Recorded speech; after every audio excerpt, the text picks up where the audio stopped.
Anchor is a fantastic platform for podcasting. It's so simple. It's remarkable. Even I could do it, and it's free distribution, free recording, easy, simple, elegant to use framework, great tools. Um, if you're going to pick one podcasting forum, platform, it should definitely be Anchor. I highly recommend it. Love isn't natural. So a lot of people think that just trust your feelings. Feelings are important because they're guideposts, but you have to, if you're going to be successful, also manage your feelings and be self-aware to the point where you can see if your feelings are leading you in the right or wrong direction. Because feelings are kind of like your life force, but they're also at times misguided. Like people have feelings of anger, of jealousy. I'm not saying those feelings are 100% all the time bad, but you have to like modulate them. You have to, interpret them to see if it's really the direction that you want to go in or not, because not all feelings are good all the time. You might just feel like you want to be lazy. You might feel like you want to be selfish. You can't always give in to your feelings. Otherwise you might not get out of bed. You might just go to the beach every day, or you might just lie in bed every day. So people believe that love is natural, and love is natural, but it's also natural when you're in a more mature state. So let me explain that. So we come into this world, like at the beginning we're dependent and we can't meet our needs, so we just cry so that our parents take care of us or other people. So that's not necessarily love, that's dependency, that's vulnerability. I mean, love has an aspect of vulnerability as well, but maybe a different kind.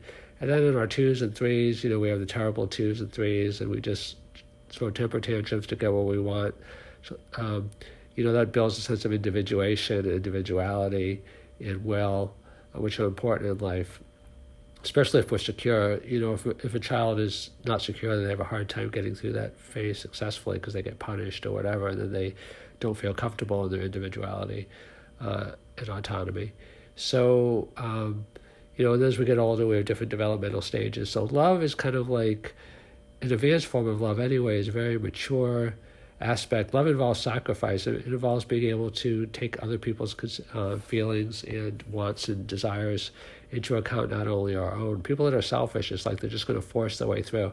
I see this a lot in politics. It's like a lack of, I'm not saying that there's a moral equivalency in terms of all views that people should act on principle. They should. But it should be a considered principle, and it should be a little bit of a compassionate principle.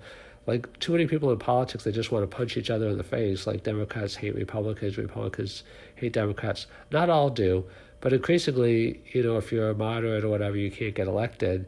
You have to be a little bit more extreme in your views. And I believe in principle, but I believe that life and success is a little bit more nuanced than that sometimes.